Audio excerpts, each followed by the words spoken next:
नमस्कार साथियों, स्वागत है आप सभी का अंकित इंस्पायर्स इंडिया पर। मैं हूं अंकित अवस्थी। आप है मेरे साथ में एक ऐसी ऐतिहासिक यात्रा का जिक्र करने के लिए जिसका इंतजार हमें नहीं पूरी दुनिया को है। चर्चा है पुतिन साहब की। व्लादिमीर पुतिन साहब भारत आ रहे हैं। दिसंबर के प्रथम सप्ताह में ही भारत पधार रहे हैं। ऐसे में इनका आगमन हमारे लिए तो बहुत अच्छी बात है, लेकिन हमारे लिए जितनी अच्छी है उससे ज्यादा कई और देशों के लिए चिंता का विषय है। और जिनके बीच चिंता का विषय है उनका नाम तो आप स्वतः ही समझ गए होंगे। हम अमेरिका की बात कर रहे हैं। ऐसे में जब अमेरिका भारत पर तमाम प्रकार के ये दबाव बना रहा है कि भारत रूस से तेल ना खरीदे, भारत रूस के साथ कोई भी व्यापारिक समझौते ना कर ले और उस बीच में पुतिन भारत आ जाएं, और वो भी अचानक ऐसे कि कल तक पता नहीं था, अब अचानक कैसे आ गए, ये स्थिति निश्चित ही ट्रंप को परेशान करने वाली होगी। जितना ट्रंप को परेशान करेगी उतनी ही ये मित्रता भारत के लिए भारी पड़ेगी। ऐसा मैं क्यों कह रहा हूं? क्योंकि बौखलाए हुए ट्रंप जब वो चाइना के अंदर इन तीनों का मिलना नहीं देख पाए थे, वो आज पुतिन जब भारत में होंगे, यानी कि जब आने वाले हफ्ते में जब भारत में होंगे, तो क्या वो वाक़ई में इसे पचा पाएगा? और भाई साहब, जब ट्रंप नहीं पचा पाएँगे तो वो क्या-क्या नुकसान पहुँचाएँगे, उसकी कैलकुलेशन संभवतया भारत सरकार करके बैठी होगी। हेडलाइन्स बनी हुई हैं कि भारत की यात्रा पर पुतिन आ रहे हैं और हम सभी दिमाग में इन्हें लेकर चल रहे हैं। ऐसे में तब और ज़्यादा महत्वपूर्ण हो जाती है ये बात जब पुतिन भारत आएँ और वो भारत के साथ कोई डील ना करें। ऐसा संभव नहीं लगता। ट्रेड डील के नाम पर हम तेल खरीदना बंद कर दिए, तो भारत ने निश्चित ही उनको कोई ना कोई काउंटर ऑफर ज़रूर दिया होगा, तभी पुतिन यहां आ रहे होंगे। क्योंकि भारत की तरफ से लगातार हमारे एनएसए, हमारे विदेश मंत्री, हमारे प्रधानमंत्री सब रूस जाकर उनको इनवाइट कर चुके हैं, उनसे पर्सनली मिल चुके हैं कि आप हमारे देश जरूर आइए। ऐसे में पुतिन अगर आते हैं तो क्या वो तेल की जगह कोई दूसरा काउंटर ऑफर भारत को दे जाते हैं? सबसे ज्यादा जो चर्चा है वो सुखोई 57 की है, क्योंकि ट्रंप अपना F-35 भारत को बेचना चाह रहे थे। भारत ने वो तो दरकिनार कर दिया। ऐसे में जब भारत ने अभी मिग को अपनी बेड़े से बाहर किया है, उस समय क्या रूसी सुखोई भारत के बेड़ों का हिस्सा बन सकता है? ये बड़ी बात होगी मेरे प्यारे साथियों। 2022 से जब से यूक्रेन जंग शुरू हुई है, पुतिन की भारत यात्रा नहीं हुई है। आखिरी बार वो वर्ष 2021 में आए थे, और जब 2021 में वो आए थे, उसके बाद से 22, 23, 24 ये 3 वो साल निकले जिस समय उनका भारत आगमन नहीं हुआ। अब ये भारत आगमन की कहानी क्या है, इसको भी मैं थोड़ा-सा बता देता हूँ। फिलहाल के लिए डेट समझ लीजिए, 4 और 5 तारीख को आप आ रहे हैं, और ये इन लोगों की मीटिंग जो भारत के अध्यक्ष मतलब राष्ट्राध्यक्ष और रूसी राष्ट्रपति, इन दोनों की जो ये मीटिंग है, ये 23वीं मीटिंग है, 23rd टाइम ये मिल रहे हैं। तो निश्चित ही कभी तो शुरू हुआ होगा। शुरू हुआ था वर्ष 2000 से, और तब से लेकर ये तय हुआ था कि हर साल मिलेंगे, और हर साल मिलने की शुरुआत में एक साल आप इस देश में मिलेंगे और अगली साल आप हमारे देश में मिलेंगे, यानी कि एक बार भारत में और एक बार रूस में मुलाकात होगी। 2024 की जो मुलाकात है, भारत के प्रधानमंत्री रूस में जाके करके आए थे, और 2025 की मुलाकात करने के लिए वो यहाँ आ रहे हैं। 2 देशों की ये आपस में जो एनुअल मीटिंग का जो सिद्धांत है, ये 2000 से चला आ रहा है, और तब से हर साल हम लोग इसी तरह से मिलते आ रहे हैं। ये जो मीटिंग है, ये बहुत ज़्यादा इम्पोर्टेंस रखती है भारत और रूस के संबंधों में। ये वो शुरुआती दिन है जब ये पहली बार 2000 में आए थे। आप उस समय देख सकते हैं, उस समय पर इनका इस तरह से भव्य स्वागत हुआ था। उस समय से लेकर अब तक इनकी तमाम यात्राएँ जो हैं, वो इस फ्रेम में हमने डाली हैं। लेकिन फिलहाल के लिए आप केवल ये समझिए कि इस यात्रा के मायने बहुत हैं। ये यात्रा ऐसे समय पर हो रही है कि जब 2021 में पुतिन आखिरी बार भारत आए थे, 2022 में जैसे ही शुरू हुआ था रशिया-यूक्रेन युद्ध, भारत रूस की यात्रा पर नहीं गया था, और 23 में पुतिन को भारत आना था, वो नहीं आए थे। तो 22 और 23 रुक गया था। 24 में भारत के प्रधानमंत्री जब गए, तब अमेरिका को बड़ा धक्का लगा था, क्योंकि अमेरिका ये मानने लगा था कि यूक्रेन युद्ध के शुरू होने पर भारत संभवतया अमेरिकी खेमे में शामिल हो गया है, और भारत अमेरिका की तरह सोचने लगा है कि हमें यूक्रेन के खिलाफ काम करने वालों से नहीं मिलना है। भारत ने जब 22 में मुलाकात पुतिन से नहीं की, और जिसने की वो फिलहाल जेल में बैठा हुआ है, मैं इमरान खान की बात कर रहा हूं। इमरान खान निकल कर भाग कर गए थे रूस मिलने के लिए कि सर हम आपके साथ हैं। मतलब वो तो ऐसे हुआ था कि 22 में युद्ध शुरू होने वाला है, एक दिन पहले पुतिन के साथ में इमरान खान बैठे थे, और जो हुआ वो आपके सामने है। खैर, इस तरह से भारत ने उस साल जब अवॉइड किया था, तब अमेरिका ये समझने लगा था कि भारत अब रूसी खेमे से अलग हट रहा है, और अब वो अमेरिका के साथ आ रहा है। बाइडेन ने इस बात का खूब आनंद भी लिया था। 23 में पुतिन नहीं आए इसी चक्कर में। हमको 22 और 23 में ये समझ में आ गया था कि पुराना साथी कौन होता है, और ये अमेरिका जैसा मतलबी साथी कौन होता है। तो हमने इसको बैलेंस करते हुए 24 में भारत की तरफ से रूस की यात्रा की थी, और प्रॉपर तरीके से पुतिन साहब से हम मिलकर आए, और कई मंचों पर हम पब्लिकली मिले। यही कारण था कि जब अभी पिछले 2 महीने पहले जब चीन के अंदर भारत के प्रधानमंत्री की पुतिन से मुलाकात हुई, तो काफ़ी अच्छे मोमेंट्स ऐसे निकल कर आए थे, जिसमें सेम कार साझा करना था, या आपस में एक-दूसरे के साथ वॉक करना था, एक-दूसरे के साथ ही बहुत ही व्यावहारिक तरीके से बातचीत करना था, वो काफ़ी चर्चा का विषय बना था। खैर, फिलहाल के लिए रशिया-यूक्रेन युद्ध अभी भी नहीं रुका है, और ऐसे में इनके ऊपर तमाम प्रकार के अंतर्राष्ट्रीय प्रतिबंध हैं, और इन्हीं अंतर्राष्ट्रीय प्रतिबंधों के बीच में इनका भारत आना, ये बड़ी खबर बनता है। क्योंकि अमेरिका बार-बार इनको आइसोलेट करने की कहता आया था कि हमने 2022 में इनको आइसोलेट कर दिया। भारत जब नहीं गया, यानी कि भारत के प्रधानमंत्री जब यात्रा पर नहीं गए, तो इन्हें लगने लगा था कि हमने तो उन्हें प्रॉपर तरीके से आइसोलेट कर दिया है। लेकिन पुतिन को जब पता चला कि बाइडेन ये चालाकी चल रहे हैं कि पुतिन कहीं ना जाएँ, क्योंकि आईसीसी का फैसला आ रखा है इनके खिलाफ, दुनिया इनके आने से डर रही है कि कहीं अमेरिका नाराज ना हो जाए। पुतिन ने खुद ही 2024 में अपना हवाई जहाज बाहर निकाला, दुनिया के कई देशों की यात्रा कर डाली कि ये पकड़ो, तुमको जहां लगता है मैं अपने लोगों से मिलने चला जाऊंगा। और उन्हीं मुलाकातों में भारत के प्रधानमंत्री से भी इनकी मुलाकातें हुई थी। भारत के प्रधानमंत्री 2024 में जब रूस गए थे तो उसकी मुलाकात थी। कजान के अंदर जो ब्रिक्स की बैठक हुई थी उसमें इनकी मुलाकात सामने आई थी। दिसंबर 2024 में फिर आपके सामने मुलाकात निकल कर आई थी। मई 2025 में फिर मुलाकात सामने निकल कर आई थी। तमाम वो मुलाकातें होती रही जो अमेरिका को रास नहीं आई। अमेरिका ये जानता है कि भारत और रूस पुराने स्ट्रेटेजिक अलाइज हैं, यानी कि ये वो लोग हैं जो हमेशा अमेरिका के खिलाफ एक हो जाते हैं। और जब जब एक होते हैं, अमेरिका बस इसी दोस्ती को तोड़ना चाहता है। उसके लिए उसके पास थॉट ये है कि भारत डिफेंस इक्विपमेंट के लिए रूस पर निर्भरता बंद कर दे। पहले तक डिफेंस से इनको दिक्कत होती थी, लेकिन भारत ने तेल खरीदना शुरू कर दिया था, तो अमेरिका के लिए तेल एक मुसीबत बन गई थी।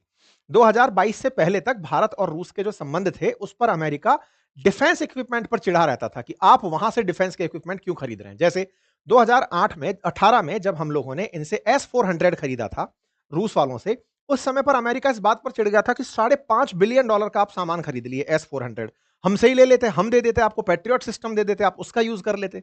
भारत ने कहा हमारा रिलायबल और ट्रस्टेबल पार्टनर है रूस, और पार्टनर होने का मतलब यह है कि वो टेक्नोलॉजी ट्रांसफर में हमारे साथ कोताही नहीं बरतता, और जब भी हमारे ऊपर मुसीबत आएगी वो खड़ा रहेगा, आप उस समय नहीं होंगे। और ये बात सच भी है। अमेरिका ने जो भी डिफेंस डील अब तक हमको दी है, जैसे P-8I हमारे पास पॉइजन इनका एक ड्रोन आया हुआ है, हमारे उसके अंदर सैटेलाइट सिस्टम, जो उसके अंदर रडार सिस्टम लगे हैं, मिसाइल सिस्टम लगे हैं, हम उन्हें अपडेट नहीं कर सकते। हम उनके लिए उनके ऊपर निर्भर हैं, अमेरिकियों के ऊपर। ऐसे ही ग्लोब मास्टर हमारे पास है। अगर ग्लोब मास्टर में कोई भी चेंज करना है तो अमेरिका से होकर आएगा। ऐसे ही मिराज 2000 हमारे पास फ्रांसीसियों का हुआ करता था। कारगिल युद्ध में बढ़िया काम किया था, लेकिन उसको हम अपग्रेड करना चाहते थे। लेकिन साहब फ्रांसीसियों ने हमें टेक्नोलॉजी ट्रांसफर ही नहीं किया। भारत ने टेक्नोलॉजी मांगी तो उन्होंने पैसे अनाप शनाप मांग लिए, 10-15 हजार करोड़ रुपए मांग लिए। फाइनली जाकर 9500 करोड़ रुपए में भारत की फ्रांस से डील हुई कि चलो कोई बात नहीं, टेक्नोलॉजी दो, इसको हम अपडेट करना चाहते हैं, इसके अंदर रडार डालना चाहते हैं, इसके अंदर हम मिसाइलें डालना चाहते हैं। आपने देखा होगा ना, पिछली बार भी जब हमने फ्रांस से राफेल खरीदे थे, राफेल की जो कीमत थी बाजार में वो 700-800 करोड़ की थी, लेकिन भारत ने खरीदा था उसे बहुत महंगी कीमतों पर। कारण हम हमेशा अब टेक्नोलॉजी के साथ-साथ इंटीग्रेट करना चाहते हैं कि भाई इसमें अगर कुछ चेंजेस करने हुए तो उसकी परमिशन हमें दो। अदरवाइज़ ये देश क्या करते हैं, माल बेच करके सर्विस कराने खुद के पास मँगाते हैं। आप सोचकर देखो कि ग्लोब मास्टर जैसा जो ब्लैक बॉक्स है ना, वो हम अपने पास ओपन नहीं कर सकते। तो अमेरिका हुआ, यूरोपियन देश हुए, ये टेक्नोलॉजी ट्रांसफर को लेकर के बहुत ही वो रहते हैं कि भाई हम इसको नहीं ट्रांसफर करेंगे। वहीं दूसरी तरफ रूस जो है वो हमारे साथ में हमेशा टेक्नोलॉजी ट्रांसफर करता आया है। हम मिग को खुद से ही अपडेट करते हुए इतना टाइट कर दिए थे कि F-16 को पाकिस्तान के साथ जब लड़ाई हुई थी, तब पछाड़ दिया था अभिनंदन ने। कहने का मतलब ये है कि भारत और रूस के बीच में विश्वास बहुत है एक दूसरे के ऊपर, और जो विश्वास है उसी के चलते उसने हमारे साथ ब्रह्मोस की टेक्नोलॉजी ट्रांसफर की थी, जो दुनिया के लिए इस समय सबसे फास्टेस्ट क्रूज में से एक मिसाइल बनी हुई है। तो रूस का भारत के प्रति जो विश्वास है, उसी विश्वास बहाली में अब जब ये फिर से आ रहे हैं, तो अमेरिकियों को डर ये है कि भाई कहीं आते आते ये हमारे पास में F-35 का मौका ना छीन ले जाए, क्योंकि अमेरिका F-35 बेचना चाहता था भारत को, जो उसने अभी सऊदी अरब को बेचा है। भारत को उसके स्थान पर सुखोई 57 देने की तैयारी कर रहा है रूस। कह रहा है कि इनसे बढ़िया हमारा फाइटर जेट है, सस्ते दामों पर देंगे, टेक्नोलॉजी ट्रांसफर करके और देंगे, ताकि तुम जब कुछ करना चाहो तो कर लेना। तो लग यही रहा है कि जब पुतिन यहां आएंगे तो भले ही भारत ने तेल खरीदना बंद कर दिया हो, भारत उन्हें खुश करने के लिए हो सकता है सुखोई 57 एग्री कर जाए। वो एग्री करते ये आदमी बहक जाएगा, तय है। ये पहले 50% लगान हम पर लगा के बैठा हुआ है, ये फिर और लगाएगा। आपको मैं याद दिला दूं कि ये काम होने के पीछे असल मायने में जो डाउट लग रहा है वो क्या है। ऐसा नहीं है कि जब अमेरिका हम पर बार-बार रशिया यूक्रेन युद्ध के नाम पर तेल खरीदने का जब दबाव बना रहा है, उस समय हमारे जब एनएसए वहां जाकर मिलकर इनको इनवाइट करके आते हैं, आपने मुलाकातें देखी होंगी, हमारे विदेश मंत्री जब इनवाइट करके आते हैं, जब डोभाल साहब मिलकर आए, ये लोग बात क्या करके आते होंगे? कुछ तो ऐसा कह के आते होंगे ना, भाई तुम तेल खरीदना बंद कर दोगे, फिर मैं आऊं क्यों? भाई एक बात सोचने की है कि रूस के राष्ट्रपति पुतिन की यात्रा दुनिया भर में कवर होती है। मतलब ये वो सेलिब्रिटी हैं जिनका भारत आना ऐसे समय पर, जब पूरी दुनिया इंतजार कर रही हो, इस समय बहुत मायने रखता है। आप केवल हाय हेलो करने तो नहीं आओगे। इन लोगों ने कुछ तो उनको कहा होगा कि सर आप आओ और हम आपसे तेल भी नहीं खरीदेंगे। क्यों? क्योंकि अमेरिका से हम डरते हैं। तो ऐसे में मतलब ये तो समझने वाली बात है ना, ये हमसे ज़्यादा बुद्धिमान लोग बाग हैं। कुछ तो सोच के ऐसा बैठे होंगे, जो पुतिन को समझा के रखे होंगे कि सर देखो, अमेरिकी दबाव फिलहाल क्रूड ऑयल पर है, मानते हो? बोले हाँ। हम तो वो आपसे पहले भी नहीं खरीदते थे। 2021 से पहले हम कहां खरीदते थे? बाद में खरीदने लगे क्योंकि सस्ता पड़ने लगा। लेकिन हम आपको उससे अच्छा ऑफर देते हैं ना, जितना तेल खरीदते हैं उससे ज्यादा हम आपसे फाइटर जेट खरीद लेंगे। हमें जरूरत भी है इस समय, आप उसके लिए आइए, मुझे ऐसा लगता है। दूसरा, भारत ने 2018 में जो इनसे 5 S-400 खरीदे थे, उसमें से अभी तक 3 ही आए हैं, 2 आने बाकी हैं। 25-26 में उनका आना इंतजार में है। ऐसे में कहीं रूस के साथ हमारी वो डील अटकी ना रह जाए, वो भी हमारा एक मेजर इशू है। तो भारत ने जब जब इनके साथ में मुलाकातें की हैं, अभी थोड़े दिन पहले ही नवंबर 18 को जाकर के हमारे विदेश मंत्री मिल करके आए हैं यहां पर पुतिन साहब के साथ। अब जब विदेश मंत्री मिलकर आए हैं, यार जो बातें हुई होंगी वो 4-5 दिसंबर को खुलकर आएंगी। और जैसे ही खुलकर आएंगी ना, तो ट्रंप का जो रिएक्शन होगा वो देखने वाला होगा। हो सकता है वो 8 की जगह 9 फाइटर जेट गिराए थे पाकिस्तान ने, ये कहना शुरू कर दे। ये मुलाकातें बहुत मायने रखती हैं। ऐसे ही मुलाकातें नहीं होती, डोभाल साहब मिल रहे हैं, पीएम साहब मिल रहे हैं, जयशंकर साहब मिल रहे हैं और कह के आ रहे हैं तेल नहीं खरीदेंगे हम आपसे। तो सामने वाला कह रहा भाई पर मैं आऊं क्यों? तो कुल मिलाकर के S-400 सुखोई 57 की बात हो सकती है। ऐसा फिलहाल के लिए हेडलाइंस में चल रहा है। ऐसे में जब क्रूड ऑयल डील के ऊपर खतरा मंडरा रहा हो, तो S-400 और F-57 हो तो सुखोई 57, ये फाइटर जेट बहुत ही करामाती माना जाता है। कहा जाता है कि ये दुनिया के अंदर जो 5th जनरेशन फाइटर जेट्स हैं, उनमें अमेरिका F-35 को बढ़ा चढ़ा के बताता है। सुखोई 57 उससे भी तगड़ा फाइटर जेट है, सस्ते दामों में है, हल्का फाइटर जेट है और ये बहुत ही उन्नत किस्म के अंदर कंसीडर किया जाता है। देखो, डिफेंस टेक्नोलॉजी में रूस का वाकई में कोई सानी नहीं है। प्रैक्टिकली उसने ट्राई करके दुनिया को दिखाया है।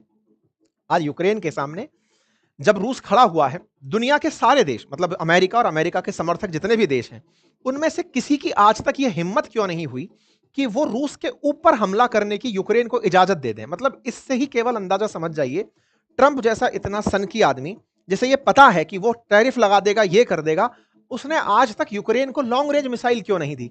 यूक्रेन को वो मिसाइल क्यों नहीं दी जिससे उठा करके सेंट पीटर्सबर्ग के अंदर या मास्को के अंदर गोला चलाया जा सके? है सोचने की बात। रीजन सिंपल है, इनका ये कारनामा, इनके ये करतब, क्योंकि ये जानते हैं कि इनके लिए यूक्रेन रूस वालों के लिए तो केवल एक डेमो है। उन्होंने इतना असला बनाया हुआ है, दुनिया में दूसरा सबसे ज्यादा परमाणु बम अगर बना के रखा है तो वो रूस है। विज्ञान में इंटरनेशनल स्पेस स्टेशन में ले जाकर जो बिठाया हुआ है वो रूस है। अमेरिकियों को भी रूस में छोड़ने वाला जो रॉकेट हुआ करता था वो रूसी हुआ करता था। तो रूस वाले टेक्नोलॉजी में बहुत आगे हैं। ऐसे में इनको डर ये रहता है कि अगर गलती से हमने कोई भी ऐसा कदम उठा लिया कि रूस का मार हम पर पड़ गया। अभी कल परसों पुतिन साहब बोले कि मैं यूरोपियंस को नहीं मारूंगा, अभी मेरा प्लानिंग नहीं है। अगर आप लोग ये सोच रहे हैं कि जेलेंस्की डराए पड़े हैं आपको कि वो अगला टारगेट यूरोप को बनाएंगे, अगला टारगेट, बोले नहीं, मेरा टारगेट नहीं हो तुम लोग। मेरा इसके साथ है कि यूएसएसआर का एकीकरण हो। मतलब वो इंटरनली ये सोचते हैं कि पुराना वाला सोवियत रूस वापस आए जो टूटकर 15 देशों में बढ़ गया था। तो रूस यूक्रेन के साथ में वो वाला एंगल सोचता है। लेकिन सोचने वाली बात है कि अमेरिका आज तक या दुनिया का कोई भी देश यूक्रेन को लॉन्ग रेंज मिसाइल क्यों नहीं दिया? बार बार उसको क्या देते हैं ये लोग कि तुम्हारी आत्मरक्षा तो कर लो, लेकिन हमला नहीं करोगे। हमला नहीं करोगे तो मतलब समझ रहे हो आप, ये डर है। डर है कि कहीं वो हम पर हमला ना कर दे। रूस बार बार सबको धमका के यही चलता है कि हम पर अगर कोई हमला हुआ, खतरे में काउंट किया जाएगा। तो ऐसे में भारत के साथ में अगर सुखोई 57 आया और टेक्नोलॉजी ट्रांसफर हुआ, तो ये उसकी दम का नजारा होगा जो रूसी वाले लोग अपने अंदर दम लेके बैठते हैं कि हाँ भाई चलो, भारत के पास भी अब वही टेक्नोलॉजी है और टेक्नोलॉजी ट्रांसफर है। ठीक है, तो भारत के लिए ये अपने आप में एक बहुत ही बढ़िया दिन हो सकता है। बिल्कुल वैसे ही जैसे आज ब्रह्मोस हमारे देश में बन रहा है। योगी जी को आप ब्रह्मोस के साथ खड़े देख रहे हैं, हमारे यूपी के अंदर ब्रह्मोस बन रही है, डिलीवर हो रही है और एक्सपोर्ट हो रही है। अब तो ये हो गया कि हमने ब्रह्मोस पाकिस्तानियों पर यूं ही आड़े दिन चला दी थी, कह दिया और सॉरी और बोल दिया था, गलती से चली गई 100-150 किलोमीटर अंदर। मतलब ये तो वो हाल है। तो ब्रह्मोस अब हमारा एक्सपोर्ट मटेरियल बन गया। और सुखोई 57 अगर तकनीकी आज तक वो किसी को नहीं दिया और भारत से कह रहा है कि मैं तकनीकी ट्रांसफर कर दूंगा, भाई 4-5 तारीख को मुझे बड़ी उम्मीदें हैं कि कहीं ऐसा ना हो कि हमें टेक्नोलॉजी मिल जाए। और टेक्नोलॉजी हो तो क्यों ना, आप पूछेंगे बुरी बात है क्या? ये बुरी बात नहीं है। बुरी बात ये है कि जो ट्रंप जो चिढ़ेगा ना, वो टैरिफ लेके बैठेगा, तगड़ा लेके बैठेगा। खैर निपटेंगे उससे भी, कब तक डरेंगे। फिलहाल के लिए 1980 के अंदर भारत ने जब मिराज खरीदा था ना फाइटर जेट फ्रांस से, उसकी हमें टेक्नोलॉजी नहीं मिली थी। 2011 में हमने 9700 करोड़ में खरीदी थी वो। ठीक है, तो ये टेक्नोलॉजी अपने आप में एक बड़ी चीज है साथियों। आने दीजिए, देखते हैं ट्रंप साहब जब ये पुतिन साहब जब आते हैं तो भारत को और क्या देके जाते हैं। S-400 के हमारी बची हुई जो 2 बैटरी हैं उनका अभी आना बाकी है। इंटरेस्टिंग पार्ट क्या हो रहा है ना कि भारत ने इनके साथ जो पेमेंट है वो रूपी रूबल में किया हुआ है। इस चक्कर में भी S-400 थोड़ा आने में देरी कर रहा है। फिलहाल के लिए भारत के जो 5 सेट है उसमें से 3 आ चुके हैं और अभी और आने बाकी हैं। साथ ही साथ भारत का रुपए और रूस का जो मिर है उस कार्ड का भी आपस में, भारत के बहुत सारे श्रमिक जो हैं वो रूस में जाके काम कर सकें, ऐसी डील संभावित है। तो अब देखते हैं क्या होता है। बाकी आप लोग इस बात को कैसे देखते हैं वो जरूर बताइएगा। इस बीच में मैं आपको कुछ इंटरेस्टिंग बातें और बता देता हूं। आपको मैंने बताया था कि अभी अमेरिका जो है वो रशिया यूक्रेन के बीच में समझौता कराने की कोशिशें कर रहा है। यूक्रेन को उन्होंने 28 पॉइंट लिखकर भेजे थे कि ये लोग पकड़ो पीस प्लान, पीस करके स्थापित करना। अब इस बात पर हुआ ये कि यूक्रेन ने पीस प्लान से इनकार कर दिया, ये कहते हुए कि आप तो ये कह रहे हो कि हम रूस को इतनी जगह दे देंगे। रूस से पूछा गया कि आप क्या अमेरिकी प्लान मानते हो? तो अमेरिका ने कहा, रूस ने कहा कि अरे कुछ नहीं था, एक क्वेश्चनेयर भेजा था अमेरिका वालों ने, बस वो क्वेश्चनेयर था। क्वेश्चन आंसर के आंसर करने थे, कुछ वैसा था। अच्छा, तो इन्होंने इसको बिल्कुल ये कहा कि कोई ड्राफ्ट एग्रीमेंट नहीं था, लिस्ट ऑफ क्वेश्चंस थे जो प्रपोज्ड थे, वो हुआ। इन्होंने अपनी तरफ से ये इंक्वायरी में आंसर दे दिया। फिर इनसे किसी ने पूछ लिया कि सर एक बात बताइए, आपको इन्होंने G8 से बाहर निकाल दिया था, बुरा लगा क्या 2014 में? तो इन्होंने कहा सुनिए, कुछ ब्रेकअप कभी अच्छे होते हैं। अब ये सवाल बड़ा इंटरेस्टिंग था, बोले क्यों?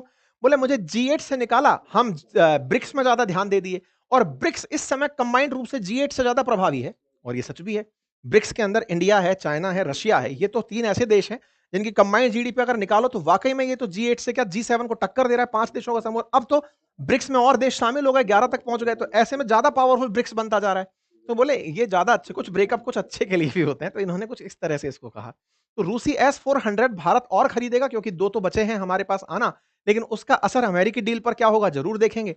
ट्रेड डील को भारत कैसे मैनेज करता है ऑयल के साथ, ये देखना होगा। उनके मुंह पर कैसे बोलता है भारत के साथ, सुनो ना अमेरिका से ट्रेड डील हमारी अटकी पड़ी है, अगर आप कहो तो हम तेल रोक दें आपका और उसके बाद कुछ और ले लेंगे। खैर फिलहाल के लिए इतना ही। बाकी भारत और यूएस के बीच में डिफेंस पैक्ट तो अभी थोड़े दिन पहले साइन हुआ ही है और आने वाले समय में दोनों के बीच ट्रेड डील हो जाएगी, ऐसा माना जा रहा है। फिलहाल के लिए इतना ही। आपकी जो भी प्रतिक्रियाएं हैं कमेंट बॉक्स में जरूर बताइए। चैनल पर नए हैं तो सब्सक्राइब करिए। साथियों जनरली आप ये सेशन मेरे रिकॉर्डेड फॉर्म में देखते हैं। अब लाइव के रूप में अगर आप मुझसे बातचीत करना चाहते हैं, आपके कुछ कमेंट्स अगर आप मेरे सामने रखना चाहते हैं, बातचीत करना चाहते हैं, तो आजकल हर रविवार शाम 8:30 बजे, 9:30 बजे, रात 9:30 बजे मैं आपके सामने आता हूं। लाइव प्रेजेंट होता हूं एकदम टक से। आप वहां पर अपने सवाल मुझसे पूछ सकते हैं, प्रिपरेशन से लेके, निजी जिंदगी से लेके, कोई उलझ है आपके दिमाग में उससे लेकर के मुझसे बातचीत अगर करना चाहते हैं तो आपका स्वागत है इसी चैनल पर रात्रि 9:30 बजे रविवार वार्ता के अंदर। Thank you so much. और हाँ, हमारी मंथ एंड सेल चल रही है, उसका लाभ ले लीजिए बातें बाजार की एप्लीकेशन पर और अपनी पाठशाला एप्लीकेशन पर। सारे कोर्सेज पर बहुत तगड़ा ऑफर चल रहा है। Thank you so much.